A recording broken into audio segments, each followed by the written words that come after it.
adalah memiliki banyak follower. Fenomenal TikToknya sekali. keren bro. Saya sampai dikirimi sama teman-teman luar kota. Coba dilihat. Tapi juga gini bang, tidak sedikit banyak ya bang haters ya atau netizen ya bagi Bang Ipul salah itu adalah kritik jurnalistik, ada petani, ada pedagang, ada ini semuanya itu terikat dan terangkum di dalam pergerakan IMSAK.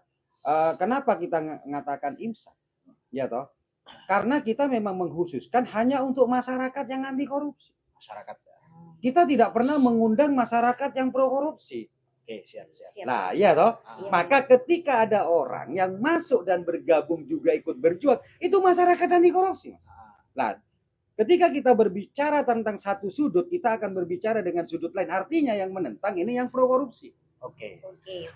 Iya toh. Tanpa dia sadar ya. Tanpa dia sadar, ketika dia menentang pergerakan tersebut, itu dia ingin mendeklarkan bahwa saya ini adalah orang yang menyetujui korupsi. Itu. Ya tanpa toh. sadar mereka. Justru saya sengaja. Makanya ketika saya ngadakan live, ketika saya berkomentar, saya ingin tahu sejauh mana sih orang-orang yang pro terhadap tersangka korupsi. Benar. Karena saya ingin menguji itu. Karena apa? Ketika ini sudah banyak masyarakat yang sudah pro terhadap tersangka korupsi, karena IMSAK yang dibicarakan ya, saya akan lebih semangat, saya akan lebih giat untuk mengadakan sosialisasi kepada masyarakat bagaimana bahaya korupsi itu sendiri. Pengujinya atau indikatornya dari orang-orang yang kontra ini gitu. Begitu Mas Lubis ya. Soalnya kan simpel kan ya. Hal ini banyak digiring nih Bang. Kita Ya. kan sesuai dengan tema ya.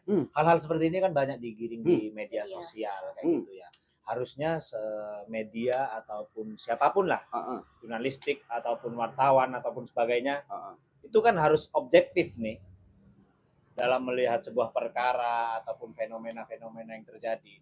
Jadi jangan sampai lah ya yang harusnya kita bisa mencerdaskan masyarakat, lalu di sana masih aja yang menggiring dan membodohi masyarakat ataupun menyesatkan dengan narasi-narasi yang kontra. Ya, tadi belum tak jawab satu. Apakah ada pesanan? Ya toh, apakah ada pesanan? Sebagai penanggung jawab ini ya. Ya, siap. Pertanyaannya kan langsung seperti itu. Yo, Bang. Kita bergerak tidak mungkin tidak ada pesanan. Ya toh? Benar. Pesan dari siapa? Ada orang-orang yang dia tidak berani, tidak bisa maju, tidak bisa tampil di depan untuk menyuarakan namanya kebenaran. Sedangkan di hatinya bergolak bahwa ini salah. Saya dipesan dengan orang-orang itu. Saya dipesan dengan masyarakat yang dia tidak suka uang daerahnya dicuri oleh bupati. Saya dikasih pesan itu.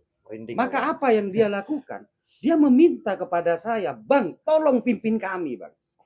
Tolong pimpin kami agar kami bisa juga ikut merasakan dan bisa menunjukkan bahwa kami tidak setuju dengan bupati yang sudah ditetapkan menjadi tersangka untuk terus duduk di bangkunya. Itu pesanan.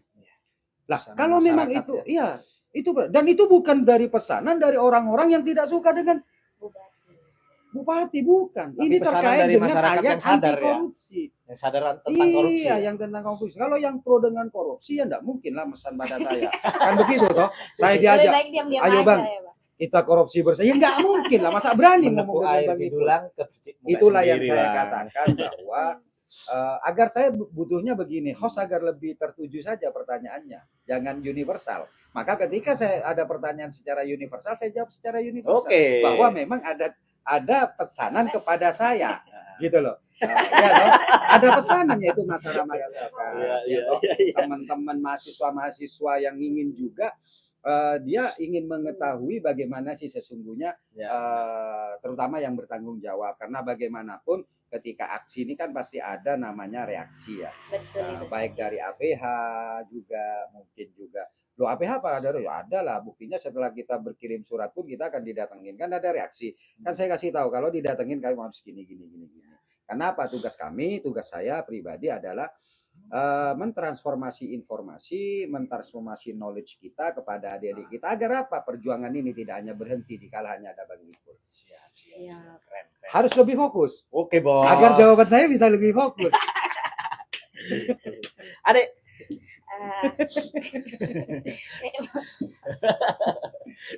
Iya kan? Eh, Langsung saja tembak, tek. Apakah ada apa gini? Tidak apa-apa. Saya lebih suka keterbukaan saja. Benar. Karena ini juga kan demokrasi ya, Bang. masyarakat kan, sampean bisa mewakili masyarakat bernuduh A, nuduh B, itu aja langsung masuk, keren itu, selesai. Namanya mewakili. Bukan kamu ya? Iya. Monggo deh. saat ini kan masih masa-masa menjelang akan Pilkada 2024. Ah. Apa penilaian dari Bang Ipul ini terkait media lokal yang ada di Situbondo? Apakah bisa dikatakan netral dalam menyajikan informasi-informasi yang disajikan kepada masyarakat? Oke, berarti langsung masuk kepada subtema ya, langsung Iya. kepada itu ya. Iya. Berarti artinya pesanan tadi tidak mau diperdalam dengan Mas. Enggak apa-apa. Dan tidak apa ya, aku tanya sama Ini kamu. bisa juga, Bang, terkait dengan Enggak, media. Ini sudah masuk. Heeh. Tadi kan kalau yang bagian topiknya kepada Mbaknya, nah, kamu yang bagian ke aku langsung. Nah, kan ini juga bisa, Bang, dari Terkait penjelasan dengan demo ada background. pesanan enggak? Pesanannya dari siapa dulu? Nah, ini menjadi sebuah pertanyaan oleh masyarakat gitu loh, Ah, Bang. iya itu tanyakan. Baru aku mau jawab ini. Oke, siap. Kan iya toh. Iya. Atau mungkin beginilah, saya luruskan aja ya. Siap, Jadi siap. namanya adik-adik saya juga kan. Oke. Artinya masyarakat menilai bahwa ini adalah pesanan terkait dengan kepentingan politik 2024. Ya toh? Kan itu toh yang mau Ya. ditanyakan. Kita tahu bahwa 2024 ini ada dua kontestan yang sudah itu fix lah.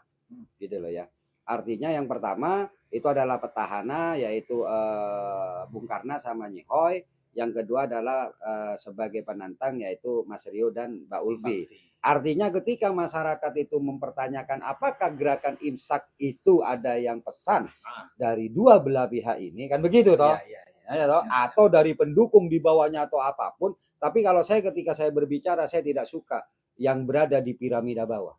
Saya lebih baik berada di piramida atas. Kenapa? Ketika di atas kena, di bawah kena. Tapi kalau di bawah belum tentu di atas kena. Nah, gitu lah ya. Kumbing ebebe, ya toh, ada masalah. Aku nih, kan. Saya mau nyata sih keker, noceng jadi kira karena itu adalah ada akarnya ya. Artinya begini teman-teman dan masyarakat Situbondo. Saya berapa kali mengatakan bahwa saya hingga saat sekarang belum menentukan pilihan. Ya, siap. Ya toh. Saya hingga sekarang saya belum menentukan pilihan. Kenapa? Karena terus terang saja. Tapi ada pertanyaan begini, Bang, berarti sampean bergerak di imsak kok belum menentukan pilihan? Nantinya kan sampean tetap ada kemungkinan mendukung Bung Karna. Saya jawab tidak. Ini biar jelas. Ya toh. Masa saya sebagai Garda Sakera dan saya juga sebagai penanggung jawab imsak yang anti korupsi, saya akan mendukung tersangka korupsi untuk duduk kembali. Saya tidak. Ini saya perjelas saja bahwa ya, netizen juga jelas sudah arahnya kemana harusnya netizen. Nah, ini yang bahaya. Ini yang bahaya ya toh. Makanya perlu saya luruskan. Ya toh. Makanya perlu saya luruskan. Artinya saya tidak akan mendukung tersangka bukan calon lagi ya. Tersangka korupsi untuk kembali memimpin Situbondo. Ini kalau terkait dengan saya sebagai penanggung jawab atau penanggung jawab imsak. Apakah saya harus ke Rio? Enggak juga. Karena sampai sekarang saya masih belum tahu apa program-programnya Rio. Siap. Saya tidak bisa menyerahkan tampuk pimpinan sebagai nahkoda yang mana hingga saat sekarang saya tidak tahu nahkoda ini kapan saya mau dibawa kemana. Iya kan? Bodoh kita ketika kita berikan, ya dia bisa nyetir, tapi kamu mau kemana? Bisa-bisa dia nyetir tapi tidak bisa arah, tidak tahu tentang arah. Makanya saya katakan saya masih saya masih menunggu sejauh mana nantinya Mas Rio ini akan menawarkan, ya kan? Akan menawarkan programnya masuk akal ataukah tidak. Tapi jika ternyata nanti Mas Rio tidak bisa menawarkan program-program atau mengetahui tentang persoalan situ kepada Mas Lubis yang itu ya. Ya, siap. Nah, oke. Artinya kan saya takut. Artinya saya akan melihat dulu. Begitu loh Mas Lubis ya. Melihat pertanggungjawabannya nanti gitu ya. Dari apa yang saya jelaskan seperti ini Mas Lubis ya, bahwa Sehingga saat sekarang saya tidak ada komunikasi politik pun dengan Mas siapapun ya. Rio dan juga Ulfi, gitu loh. Apalagi dengan Bung Karna. Nggak mungkin lah. Saya duduk bersama dengan tersangka korupsi, sedangkan saya orang anti korupsi. Nggak mungkin lah orang mengetahui tentang agama yang itu dilarang korupsi, dia tetap duduk dan mendoakan tersangka korupsi. Saya pertanyakan tingkat keagamaannya. Nggak usah terlalu cerdas kita menjadi manusia itu ya, gitu loh. Tapi ketika itu sudah menjadi larangan dari apa yang kita yakini, contoh gini, Mas Lubis apa itu namanya peternak misalnya dulu, iya toh, Mas Sudi sudah tahu renggerengan itu jak papolong biajem atau kan Mas. Lah, ketika Mas Lubis tetap menggunakan cara seperti itu, Mas Lubis jangan perlu dipertanyakan, Mas Lubis paham terhadap ilmu peternakan atau tidak. Mas Lubis berarti hanya menggunakan baju yang sama dengan orang peternakan, tapi sesungguhnya otaknya, hatinya tidak paham terhadap peternakan. Makanya di dalam agama ketika sudah dilarang itu namanya korupsi, iya toh, terus dia masih menyanjung-nyanjung, dia masih mendoakan, iya toh, ini bukan mendoakan orangnya loh ya, ini sudah terjadi. Seharusnya dia harus bertanggung jawab. Kenapa di Islam itu ada pahala, ada dosa? Ya toh? Apakah Allah kejam? Tidak. Karena itu yang harus dipertanggungjawabkan. Harusnya dia suruh bertanggung jawab. Bukan mendoakan agar terpilih lagi. Ini kebodohan kuadrat namanya gitu. Jadi saya tidak pernah melihat seseorang, jujur ya, saya tidak pernah melihat dari sosok baju, Mas. Saya tidak pernah melihat itu. Iya toh, kenapa? Ya seperti yang kita pernah ketahui bahwa jangan kamu lihat orangnya, tapi lihat apa yang dibicarakan. Iya toh, banjak ngabes Mas Lubis, Madura najak ngabes buri najem itu coba. Mun keluar telur galak. Betul enggak? Iya toh. Nah, tapi mun keluar selain ya cek galak Mas. Jadi itu, lah ini mulai hangat ini ya. Masa harusnya bukan narsum yang harus menghangatkan. Telurnya itu memang hangat Bang. Gitu Bang. Jadi gitu ya, artinya sekali lagi bahwa tidak ada komunikasi politik apapun. Saya hanya konsen pada saat sekarang bahwa bupati saya sekarang adalah Bung Karna. Clear, jadi tidak ada pesanan oleh siapapun. Tidak ada. Ini clear adalah Bung Karna, bupati saya sekarang adalah Bung Karna. Nah, kenapa Imsak mendemo dan kenapa Imsak harus desak Bung Karna agar segera ditahan sebagai tersangka, Mas Lubis? Karena ini penyelidikan secara umum. Saya tambah sedikit tadi ya sebelum masuk ke sana ya. Penyelidikan secara umum, Mas. Ketika masuk ke penyelidikan, masuk ke sidik penetapan tersangka, maka penangkapan dan penahanan itu bukan lagi menjadi kewajiban, tapi menjadi kewenangan dari penyidik. Untuk penyidik melakukan namanya namanya penahanan dan penangkapan, dari kewenangan tersebut itu ada 3 Mas ya Mas ya. Yang pertama itu takut melarikan diri, mungkin ini kebalik-balik ya misalnya. Yang kedua menghilangkan barang bukti. Kalau melarikan diri sih nggak mungkin lah. Kalau menghilangkan barang bukti juga sudah diambil seluruhnya dengan KPK. Ya toh. Yang ketiga yang paling saya khawatirkan adalah Bung Karna akan melakukan lagi seperti tuduhan-tuduhan dari KPK, yaitu korupsi. Ini. Jadi penyidik boleh melakukan penahanan ketika mengkhawatirkan ini. Nah, ini yang kita desak kepada KPK. Kenapa? Karena kami percaya dengan KPK, integritas KPK. KPK sudah mengatakan bahwa Bung Karna itu diduga melakukan korupsi bukan setahun. Ibarat kata sejak saya duduk sampai nanti saya itu selesai, itu korup semua. Itu yang dituduhkan KPK. Gitu loh. Lah, artinya tidak ada 1 tahun pun dia itu mengetahui bahwa korupsi itu dibenarkan. Nah, ini tinggal sisa ampas, Mas. Jangan sampai ini nanti diambil. Itulah yang menjadi dasar Imsak melakukan namanya demo dan mendesak KPK agar segera melakukan ini. Lah, ini fakta loh ya. Yang tidak dipahami oleh masyarakat. Kita kan diserang deh ya. Kita diserang. Wah, ini ada hubungan politik ini gini. Kita itu berbicara jangka kemarin, sekarang dan ke depan. Apa yang akhirnya terjadi? Iya toh? Apa yang akhirnya terjadi? Ini ya. Apa yang akhirnya terjadi, Mas? Betul lah ini coba Mak langgapin. Apa yang akhirnya terjadi? Iya toh? fakta sekarang kita dipertontonkan kepada masyarakat bahwa bupati tetap merasa bahwa itu uangnya sendiri. Itu fakta. Padahal itu menggunakan APBD. Apa contohnya? Ketika musimnya Gilga kemarin, banyak orang yang mengatakan bahwa Situbondo butuh hiburan. Saya sepakat dengan Gilga itu datang. Tapi ketika ada dari kepanitiaan, dari bupati sendiri yang mengatakannya mudah-mudahan kita nanti ketemu dari 2025. Mungkin ada yang memang menginginkan siapa sih. Loh, dia nggak sadar itu acara yang dilakukan. Itu uangnya uang rakyat. Bukan uangnya Bung Karno sendiri. Ini yang saya khawatirkan. Artinya apa? Di sana saja kekhawatiran Imsak Bung Karno akan melakukan sesuatu hal yang dia memanfaatkan uang negara untuk kepentingannya sendiri, itu terjadi lagi. Itu yang kita tuntut ya. Siap. Jadi nggak ada hubungan saya dengan Rio, dengan ini. Nggak ada, silakan. Kalau saya sedang berdua dengan Rio, silakan foto kirim. Saya tidak ada omongan sama sekali dengan Rio terkait dengan pergerakan Imsak. Demikian pula dari orang-orang yang masuk, ya mungkin itu ada pendukungnya Rio. Yang nggak apa-apa, berarti saya suka. Setidaknya di antara calon-calon ini ada pendukung-pendukungnya yang konkret terhadap anti korupsi. Tapi juga ada. Saya suka itu. Gitu loh. Pendukung dari Bapak.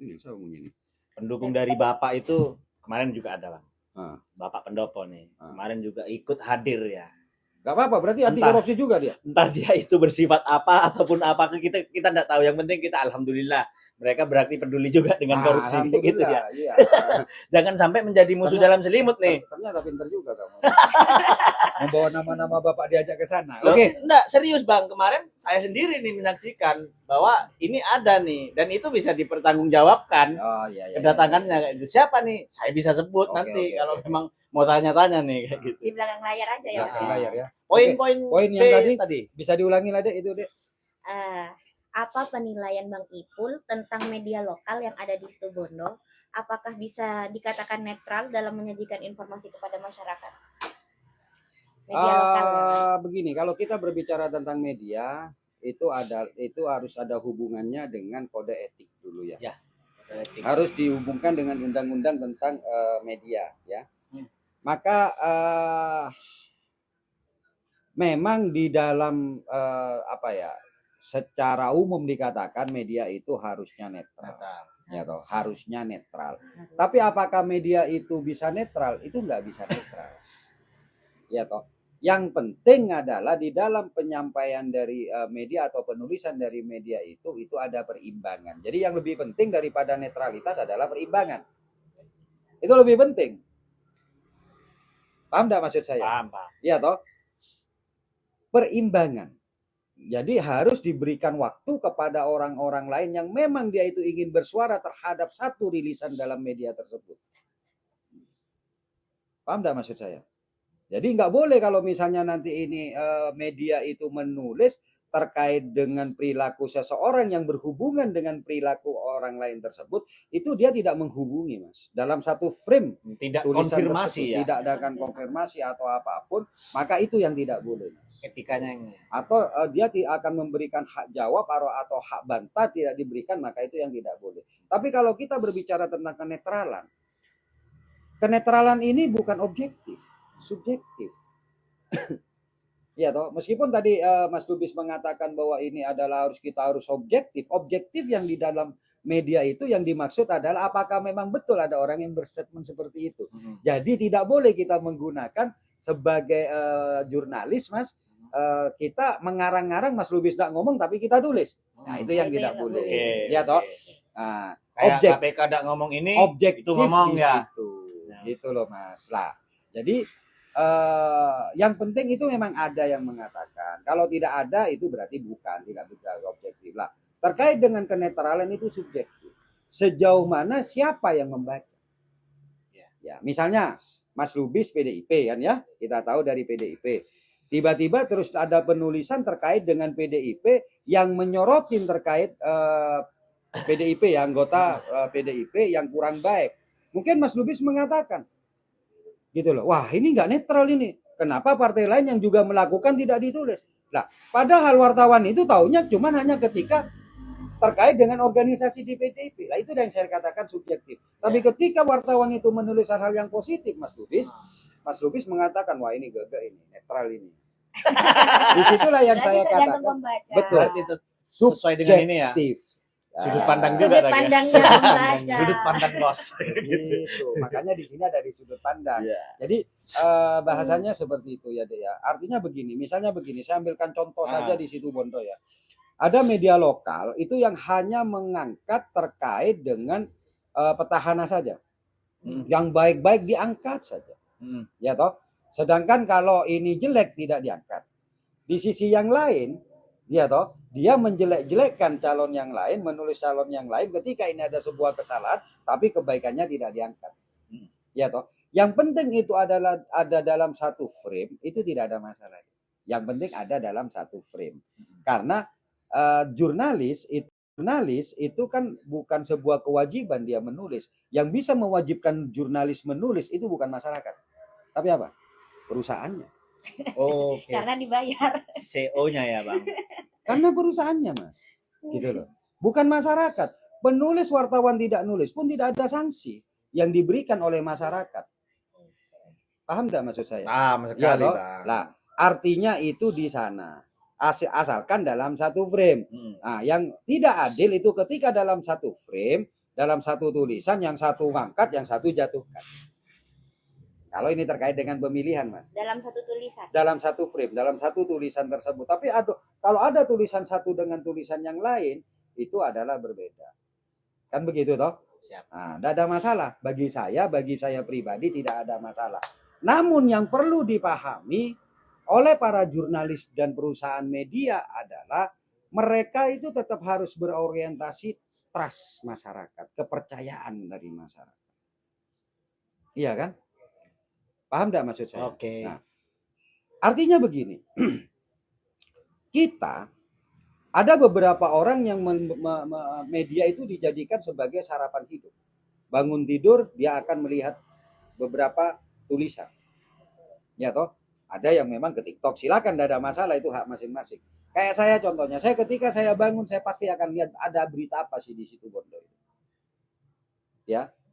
Salah satunya pada waktu kemarin itu saya percaya dengan salah satu berita lokal yang saya katakan ini bagus gitu loh. Tulisannya bagus, penjelasannya bagus. Namun akhir-akhir ini saya tidak pernah membaca. Oke. Kenapa? Jadi kenapa, Bang? Karena sebelum dibaca saya sudah tahu isinya. Iya kan? Jadi itu yang dibutuhkan. Yang dibutuhkan oleh media itu untuk memberikan trust kepada masyarakat. Kalau masyarakat ini sebagai pembaca itu sudah tidak memberikan trust, maka di situ bisa dikatakan perusahaan media ini sudah mendekati kepada kebangkrutan. Saya nggak pernah lihat berita di SCTV loh. Iya toh? Karena apa? SCTV memang bukan masuk di dalam berita, tapi kalau gosip di sana lihatnya. Drama, Bos. FTV di sana. FTV di sana, gitu loh. Maka ketika saya ingin melihat satu media ini, saya hanya ingin tahu apa sih yang Bapak lakukan hari ini. Saya baca di situ. Tapi kalau saya ingin mengetahui terkait dengan Situbondo, saya tidak mau baca ini. Karena apapun yang dia baca, dia akan nulis besok. Saya sekarang sudah tahu isinya. Ngapain? Makanya di Amerika Serikat, ya, dari 10 media yang keluar, 11 tidak dipercaya oleh masyarakat. Artinya kalau ada orang lain membuka perusahaan lagi, itu sudah tidak dipercaya di masyarakat. Itulah yang saya tidak inginkan di Situbondo. Makanya saya selalu mengatakan bahwa ayo kita bangun Situbondo ini, dan saya jelas di dalam web saya. Di dalam pemberitaan itu ada yang meluruskan, ada yang membengkokkan. Nah, ketika saya baca, saya tidak bisa menyalahkan media secara utuh gitu loh. Karena memang ada narsumnya. Contoh kemarin, ada salah satu media yang mengatakan bahwa surat kepada BPN Bondowoso itu dipertanyakan. Malah dokter ini yang ngomong. Dokter yang ngomong bahwa tulisannya itu tulisan tangan. Iya toh? Terus tanda tangannya stempel lebih dulu. Lah di sini yang saya ingin mengajak kepada masyarakat Situbondo, kepada seluruhnya. kepada seluruhnya, baik dari mahasiswa, baik dari lembaga, baik dari pengacara, baik dari wartawan, LSM dan ini, jangan gadekan kemampuan saudara hanya untuk mengejar kepentingan sesaat. Yes. Keren Bang itu. Ya toh, jangan gadekan keilmuan saudara karena hanya ingin tampil agar dilirik oleh Bapak. Jangan. Eman. Eman. Mas. Iya kan? Iya. Iya toh. Jadi seperti itu. Lah, namun yang paling penting adalah ini yang lucu begini. Salah satu media yang tadi saya sebut, yang tadi dari contoh-contoh ini, saya yakin masyarakat Situbondo juga tahu ini media mana gitu ya. Yang lucu lagi adalah ketika dia melakukan segala sesuatu itu tidak tuntas. Nah, di sini untuk mengukur kejujuran deh. Kejujuran dari media tersebut. Makanya kenapa saya sudah antras tidak percaya karena media ini sudah tidak jujur. Dan ini yang harus saya sebarkan kepada masyarakat agar masyarakat juga menjadi tahu bahwa media ini sudah tidak jujur. Example contohnya.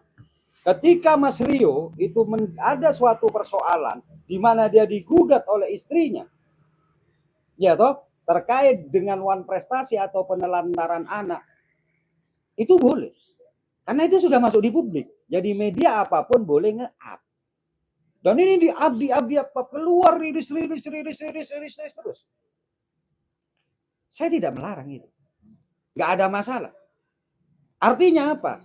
Media ini, namun ketika ini digeser untuk mengetahui tentang ketersangkaan Bung Karna, ya toh, kita tanyakan di wek-wek, dia tidak tahu. Malah bungkam ya. Bukan bungkam. Gitu ya. Dia ngomong tidak tahu. Apa artinya? Disitulah saya sudah melakukan sebuah value, melakukan sebuah penilaian. Oh, ternyata ini tidak lebih dari ceboknya jedeng isinya. Bukan bahasa lainnya ya. Jadi cebok jedeng itu kan kecil toh Mas. Iya toh? Bukan timba. Berarti keilmuan knowledge-nya dia, wawasannya dia itu tidak lebih dari ceboknya jedeng. WC. Canting. Yes. Buru KWC-nya. Saya kan cuma ngomong saya ke canting ya Bang. Ya, cantingnya aja. Ya. Jadi artinya tidak sebesar cantik itu. Oh, ternyata memang wawasannya rendah. Lah, di sini yang saya katakan yang menjadi sangat saya naifkan dan lebih saya tidak percaya adalah dia berhenti di tengah jalan ketika putusan pengadilan melalui sidang perdamaian tidak di-up. Oke, dia tidak meneruskan apa yang sudah terjadi kayak gitu ya. Nah, harusnya kan diluruskan dong. Bukan diluruskan. Sebagai dia media yang mengatakan bahwa ini adalah informasi publik, maka dia selesaikan dong sampai terakhir. Maksudnya sampai tuntas gitu ya. Mengikuti perjalanannya, jangan hanya berhenti di sini. Kok seakan-akan ya Bang. Jadi jangan salahkan kita ya. Ini kan masyarakat akan bertanya pastinya. Kok seakan-akan kasus ini dipolitisasi kayak gitu.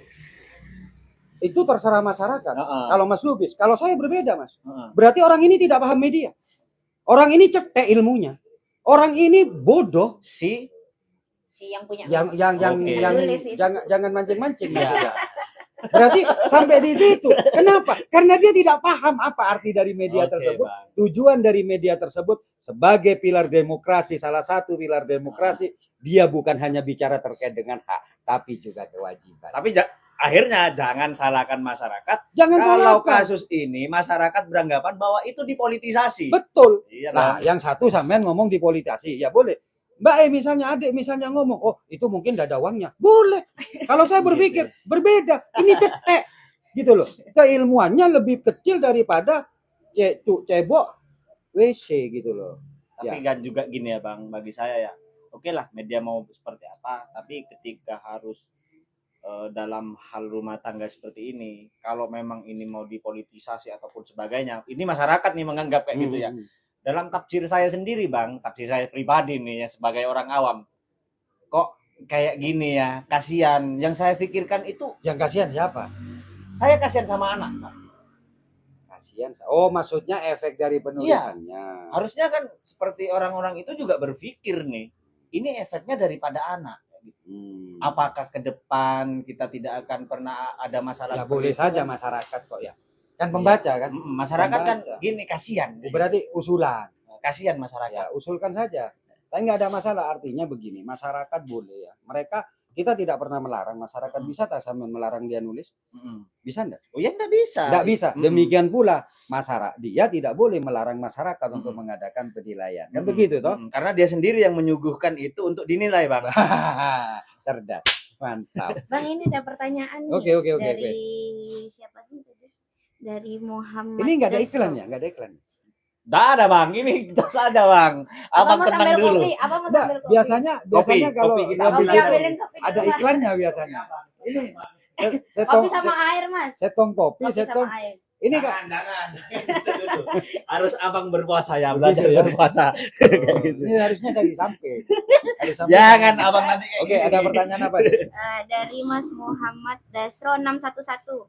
Bang, jika berita berubah menjadi 404, apa itu sudah 86 medianya? Ya kita tidak bisa ngomong seperti itu ya. Artinya media ini kan memiliki kebijakan, memiliki policy.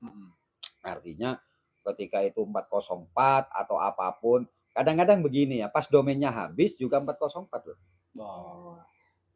Ya, Jadi jangan seuzon dulu ya. iya, Bang. kan masyarakat gini, Bang. Kan masyarakat bertanya-tanya nih kan. Iya. Kamu nanya Ini kan, kan kita nanya, saya bertanya-tanya jawab dong. kan. Tapi belum berarti dia 86. Karena begini, Oke. dalam sebuah perusahaan media, Mas, itu jangan lupa ya bahwa di situ ada owner media. Ya toh? Kan ada ownernya. Yang kedua ada advertisingnya, iklannya. Jadi yang ketiga adalah kekuatan elit yang lain. Kan begitu toh? Nah, yang keempat ini terkait dengan wawasan saja. Gitu. Artinya begini. Bisa jadi ketika dia sudah menulis, dia tidak tahu bahwa perusahaan media tersebut sudah bekerja sama dengan orang yang ditulis. Bisa jadi ya kayak gitu ya. Iya toh, ya. Pengiklanan dan yang lain. Jadi artinya maka karena ini perusahaannya dia bukan dinas sosial, Mas. Gitu loh. Jadi tapi kita tidak bisa mengartikan bahwa wartawannya ini tidak punya idealis. Ketika saya pertama kali dulu melakukan pergerakan, ada beberapa media yang bekerja sama dengan kita, dan ketika dia itu mulai dilirik oleh pemerintah, tiba-tiba setiap penulisan dari wartawan itu selalu ditolak, dinaikkan. Wartawannya lurus, dia tetap nulis tapi akhirnya ditolak. Artinya ketika 404 itu belum tentu itu 86 wartawannya. Tapi atau mungkin sudah selesai kasusnya, Bang. Tapi kan belum tentu wartawannya yang menyelesaikan. Oh iya. Begitu. Itu ataupun selesai karena kalau sudah dinaikkan ke redaksi, Mas, itu yang tahu itu CEO, itu yang tahu itu mungkin itu sudah selesai ya netizen. Iya. Bos perusahaannya loh ya. Oh gitu. Iya, bukan kasusnya. Bukan wartawannya. Ya selesai dengan itu. Yang susah wartawannya yang sudah kadung selesainya ini Bang jadi tanda tanya Bang, itu loh Bang. Ini selesai seperti apa kasus itu gitu. Ya. Oke. Ada lagi mungkin? Ya mungkin dari ini Bang, seberapa optimis Bang Ipul atas kinerja nih ya Bang, kan dari beberapa hari dekat-dekat ini ya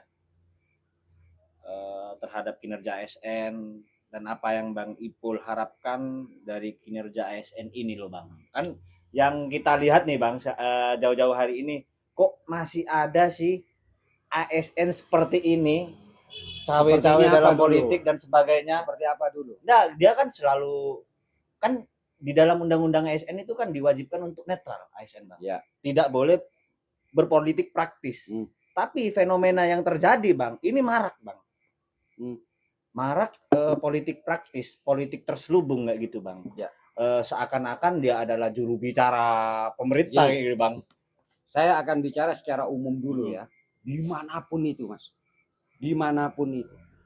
Baik di mahasiswa, di sekolah, di perusahaan, di kantor atau dimanapun, orang itu terdiri dari dua tipe. Orang yang pertama itu adalah mengandalkan kemampuannya atau diri sendirinya. Biasanya tipe orang yang seperti ini cenderung diam. Di mahasiswa dia pintar, dia cerdas dengan kemampuannya, cenderung dia diam.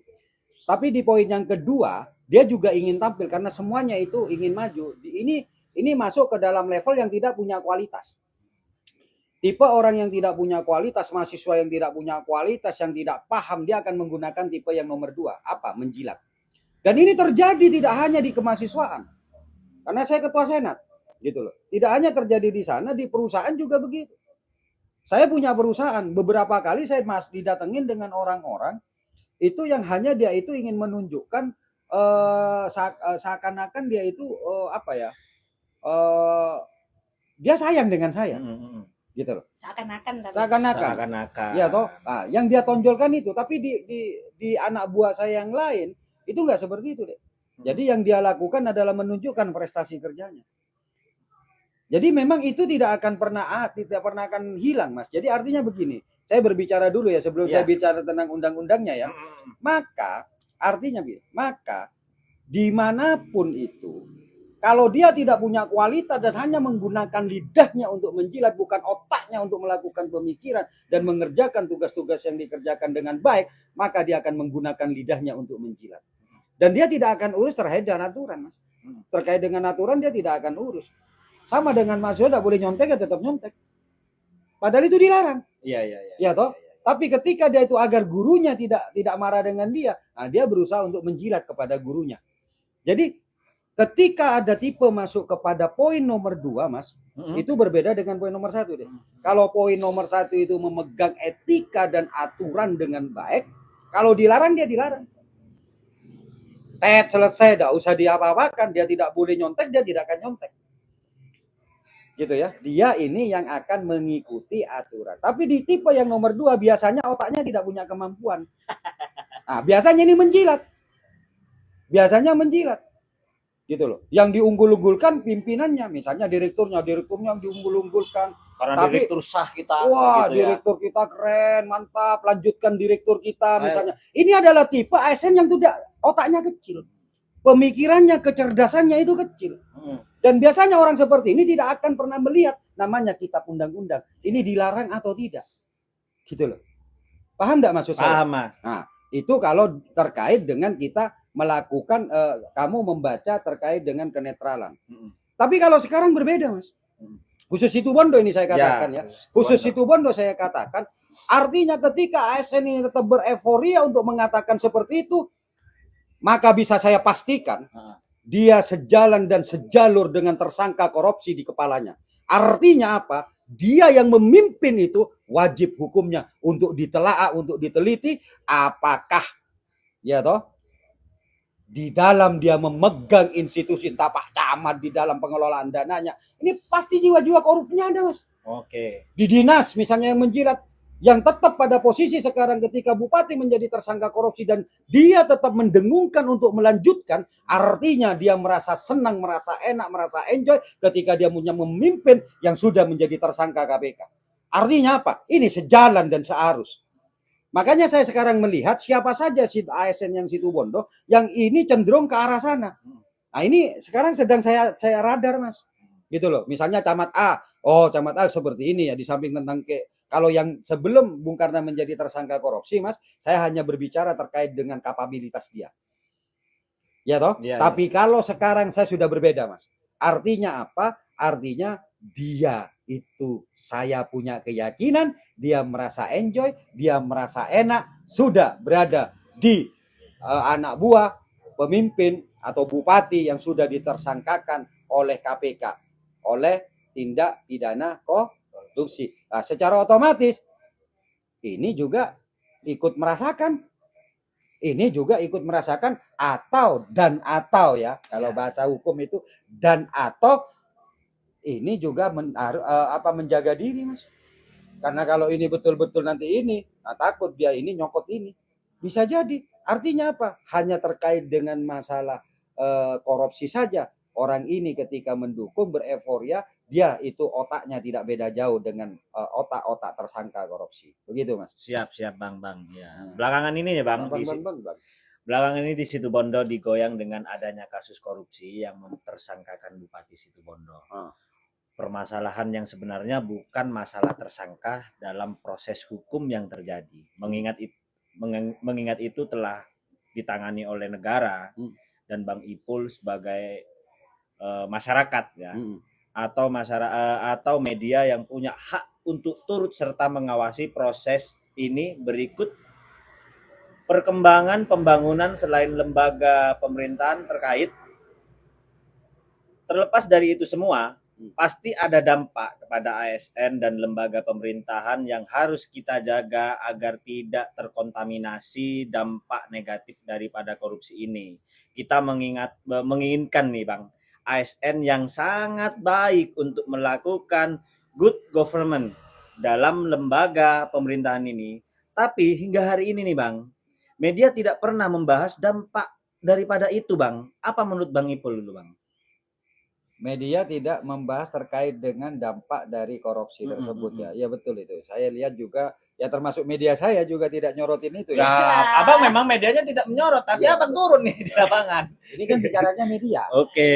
Karena kita CEO, mewakili CEO-nya diri, ya. langsung turun bos. Jadi artinya masuk akal itu dan itu benar karena ini butuh juga perlindungan terutama Benar, kepada Bang. pejabat-pejabat ini. Tapi begini Mas ya, saya begini. Apapun yang kalian usahakan hari ini, ditulis di media apapun, berapa media pun yang nulis, selama bupatinya ini masih tersangka KPK, Mas, selama bupatinya masih tersangka korupsi, maka itu tidak akan berefek. Artinya ASN-ASN yang baik, ya toh. Kalau saya boleh sarankan, kalian diam dulu. Kalian kerjakan adanya sudah. Ya toh. Maksimalkan apa yang sekarang bisa dilakukan. Siap. Gitu loh. Maksimalkan. Ya kalau masalah ASN yang memang memiliki kadar kemampuan rendah, ya nggak ada masalah, tetap lakukan penjilatan itu gitu loh. Artinya itu seperti itu, Mas. Memang apa ya, resiko dari bupati yang sudah menjadi tersangka secara otomatis itu sama dengan ketika kita ada berkendara di mobil, Mas, mesinnya itu sudah rusak meskipun bannya baru atau bagus, shockbreakernya baru atau bagus, sofanya baru atau bagus, tetap tidak akan enak dalam perjalanannya. Siap. Nah, ya toh. Jadi artinya kalau saya menganu di sana, tapi ya penting itu untuk diberikan kepada masyarakat bahwa ini efeknya tidak sedikit. Efeknya ini luar biasa, Mas. Luar biasa. Efeknya ini luar biasa. Dan keluar biasaan ini jujur saja bukan hanya dialami pada saat sekarang, Mas. Luar biasa ini sesungguhnya sudah dialami sejak tahun 2021 karena saya ada di dalam. Bagaimana seorang kepala dinas tidak berani mengimprovisasi? Dia tidak berani mengimprove. Dia tidak berani memberikan masukan-masukan. Dia tidak berani memberikan pemikiran-pemikiran untuk bagaimana membangun Situ Bondo ini, termasuk di dalamnya juga bagaimana terkait dengan penunjukannya. Ya. Karena semuanya dikendalikan. Gitu loh. Semuanya dikendalikan. Makanya saya katakan, saya pesimis meskipun sekarang ini, tapi ini perlu juga untuk pelatihan kita agar supaya media-media ini juga konkret terkait terhadap hal-hal yang itu menjadi plus minus ketika seseorang kepala daerah dijadikan tersangka. Ini juga perlu disampaikan. Mungkin Bang Ipul bisa memberitahu nih kepada masyarakat, karena kita sekarang kan lagi ada di platform media nih. Bagaimana dampak dari korupsi sehingga masyarakat itu bisa mengetahui dan sadar akan hukum gitu loh. Yang lucu begini. Ya ini luar biasa. Kalian jangan salah ya. Tolong begini, masyarakat tolong pahami betul ya. Korupsi ini jahat enggak? Jahat sih Bang. Pekerjaan siapa itu? Pekerjaan setan atau pekerjaan malaikat? Kalau itu kita nggak tahu ini Bang. Artinya apa? Ya toh, yang mengarahkan, yang mengajak kepada hal yang negatif itu setan, Mas. Gak mungkin lah malaikat yang mengarahkan. Setan itu, korupsi itu arahan setan. Artinya begini, ini hanya sebuah gambaran saja, ya toh, bahwa ketika setan sudah hadir di dalam kegiatan manusia, di sini akan diberikan sebagian kecerdasan setan untuk orang-orang yang sedang menjalankan atau sedang berada dalam lingkaran setan tersebut. Ya toh, yang lucu begini, sampai ada bahasa bahwa korupsi, nggak apa-apa korupsi, yang penting untuk menyejahterakan rakyat. Ini kan ada. Ini setan masuk sudah gitu. Mempengaruhi masyarakat. Yang dikatakan korupsi itu ketika itu tidak menjalankan amanah seperti yang diatur oleh undang-undang, Mas. Dan ya yang pentingnya, dan uangnya bukan untuk masyarakat. Itu korupsi. Tapi kalau uang itu digunakan masyarakat itu bukan korupsi. Jadi ini yang perlu diberitahukan kepada masyarakat bahwa contoh seperti ini. Ini kan ada pembangunan ya, infrastruktur di situ Bondo. Di zamannya Bung Karno katanya banyak, katanya loh ya. Ya toh. Padahal selalu saya katakan Bung Karno baru membangun infrastruktur itu tahun 2023. Ya. Baru 2023, 2024 aja bisa dihitung jari sekarang. Bahkan bisa dikatakan hampir tidak ada. Ya toh. Tapi nggak ada masalah. Coba bayangkan ketika dana 1 miliar digunakan untuk membangun jalan. Dapat 10 misalnya dulu per jalan 1 miliar. Logika berpikir sederhana. Apa yang dimaksud korupsi? Dana 1 miliar dikorup 400 juta. Tinggal 600. Berarti kan tinggal 6 jalan. Lah, dengan 6 jalan masyarakat sudah merasa senang karena sudah dapat 6 jalan. Lah, tapi ketika itu dikorupsi, ketika dia tidak melakukan korupsi, maka ini akan menjadi 10 jalan. Mana yang lebih dipilih? Nah, jadi itu yang saya maksud bahaya korup itu memang luar biasa, dan kita tahu tidak ada satu negara pun ya toh yang itu korupsi diberikan tempat bagus. Itu tidak ada satu negara maju pun yang ada. Bahkan negara yang maju yang baru ya masih ada mengadakan sebuah pergerakan yang luar biasa, yaitu Cina. Itu bunuh. Hukum mati itu ya. Hukum mati. Oke. Gitu. Bang, menurut Bang Ipul, seberapa penting media bersifat netral dalam menyikapi informasi kepada masyarakat? Seberapa penting sih, Bang? Sangat penting, gitu loh. Media itu netral itu sangat penting. Tapi kembali lagi, tujuan dia membuat media apa, Mas? Ya. Ya toh.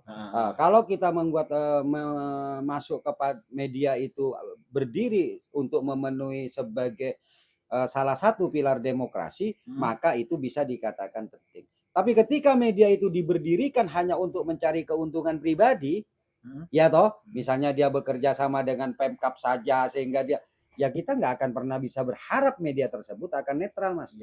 Iya kan? Nah, jadi tidak objektif. Tidak objektif, maka mudah dan simpel. Ketika kita melihat media itu sudah mulai mengarah ke sana, tinggalkan, nggak usah dibaca. Nggak usah dibaca, kita lebih baik mencari media yang memang itu begini, artinya begini, Mas. Kenapa sih kita fokus dengan 1-2 media yang sudah kita tahu dia itu tidak netral, sedangkan kita menghilangkan media yang lain yang ini netral? Ya udah, kita tinggalkan ini. Bagaimana cara meninggalkannya? Kan begitu ya?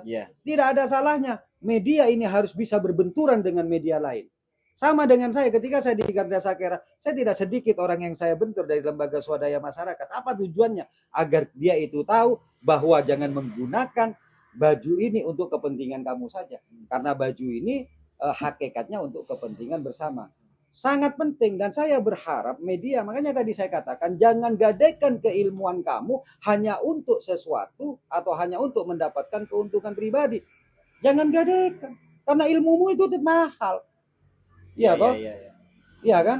Sarjana hukum, sarjana pertanian, magister, bahkan doktor pun jangan gadaikan, men. Gitu loh. Mahal ini gitu loh. Lah makanya di media saya berharap ke depannya ayo kita berikan pencerdasan ini kepada masyarakat. Tujuan media kan mencerdaskan. Tapi ketika ada media yang membengkokkan atau membelokkan, maka harus ada media lain yang meluruskan. Fokus saja dengan medianya, nggak ada masalah. Dan mungkin ke depan akan saya lakukan dari sayap media saya. Ya harus diluruskan. Gak kerasa ya, udah 1 jam ini kita ya. Kira-kira ya. Sebenarnya masih banyak kan ya, Bang. Ya nanti lagi nih panas kayaknya sudah. Sudah kira-kira gini ya, Bang. Apakah lembaga pemerintah ini sudah memberikan informasi secara optimal terhadap pembangunan daerah-daerah terpencil, Bang? Lembaga masyarakat pemerintah? Iya. Tidak akan ada lembaga yang dipimpin oleh tersangka atau terduga korupsi itu akan memberikan data real kepada masyarakat. Udah ada. Jangan ditanyakan itu. Tapi saya jawab, tidak apa-apa ya. Apakah sudah ada? Kalau sudah bupatinya ini kok tersangka korupsi, dia akan menutupi beberapa kegiatan-kegiatan yang seharusnya itu menjadi konsumsi publik. Ya, nggak ada yang bisa diharapkan dari seseorang yang sudah ditersangkakan oleh KPK. Begini, Mas, saya sedikit akan saya ulangi ya dalam live ini, bahwa menjadi tersangka korupsi KPK itu tidak mudah, gitu loh. Itu tidak mudah. Tidak mudah ya Bang. Iya. Prosesnya panjang juga ini Bang. Prosesnya panjang dan sulit, gitu loh. Lebih gampang alamar orang gitu daripada itu. Lah bon solid berarti bahaya ya. Artinya bahaya kita alamar Bang. Bahaya. Artinya begini ya. Jadi Mas, dalam proses KPK, dalam proses penetapan itu minimal ditemukan 2 bukti permulaan. Ya, ditemukan bukti permulaan cukup. Sorry, bukan 2. Bukti permulaan yang cukup. Bukti permulaan yang cukup itu artinya apa? Kalau itu dihadapkan di pengadilan, itu adalah 2 alat bukti yang sah seperti diatur di dalam 184. Maka ketika ada orang menanyakan, ya enggak mungkin lah, enggak mungkin kamu belum ada bukti kok. Loh, kok belum ada bukti? Bukti permulaan yang cukup itu akan menempel secara otomatis ketika dia itu sudah ada atau menjadi tersangka, gitu loh. Itu sudah menjadi tersangka.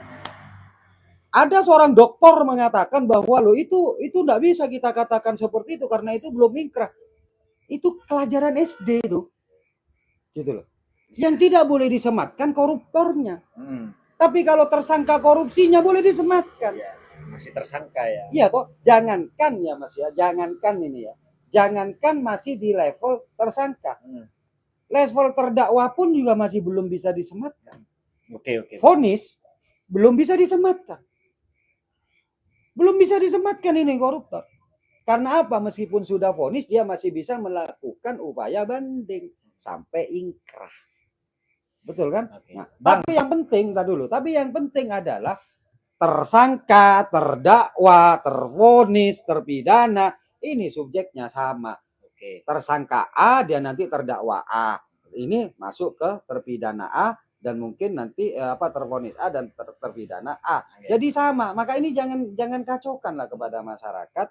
Tidak ada yang salah sesungguhnya, tapi hal yang sesungguhnya itu tidak harus diberitahukan kepada masyarakat, jangan beritahukan. Kita harus tahu kadarnya gitu loh. Jangan, kalau misalnya itu dikemaskan di dalam ke mahasiswa ya, ketika ada kuliah sih boleh. Tapi kalau dalam sebuah forum jangan coba-coba. Kenapa? Karena itu akan diartikan yang lain gitu loh. Nggak salah saya katakan itu, nggak salah.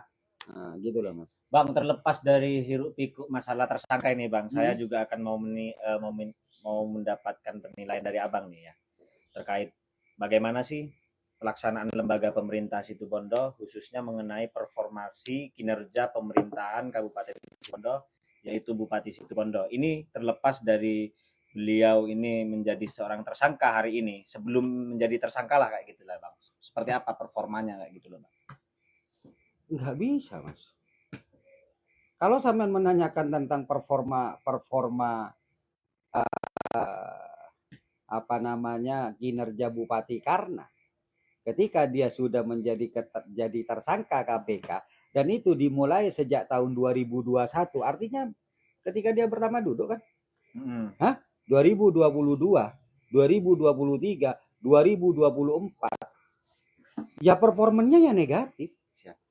Nggak bisa, kecuali ya Bung Karna itu menjadi tersangka di 2022. Ya. 2023, 2024. Artinya apa? Ya maka saya akan katakan bahwa dia itu ketika 2021 dia jadi anak baik. Ya toh? Tapi 2022 dia salah gaul.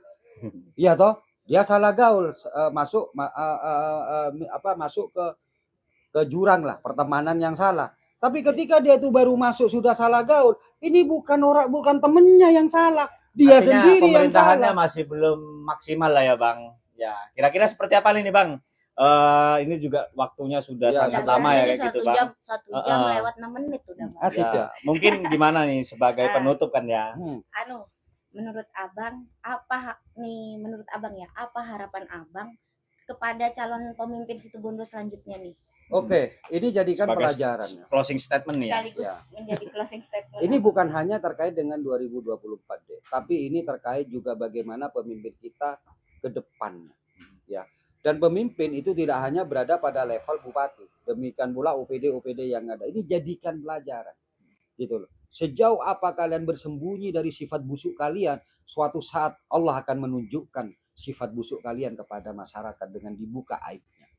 Ini tolong dipahami bahwa kita bukan kita yang mengungkap aibnya Bung Karna. Bung Karna sendiri yang mengungkapnya, ya toh, karena dia tidak melakukan memanfaatkan kesempatan ketika dia di Bondowoso berhadapan dengan hukum, dia bebas, ya toh, seharusnya dia itu bertobat agar di Situbondo dia tidak melakukan hal yang sama. Nah, akhirnya dibukalah, ya sudah ya. Makanya saya tadi katakan bukan salah gaul ini, justru lingkungan yang dia tempati itu tercemar. Nah, ya toh, lah artinya ke depan, ayolah, apalagi kita yang sudah disumpah di bawah Al-Quran, gitu loh. Takut lah, minimal takut dengan sumpahnya lah. Kan begitu toh. Jangan takut dengan hukuman misalnya, takut dengan sumpahnya lah.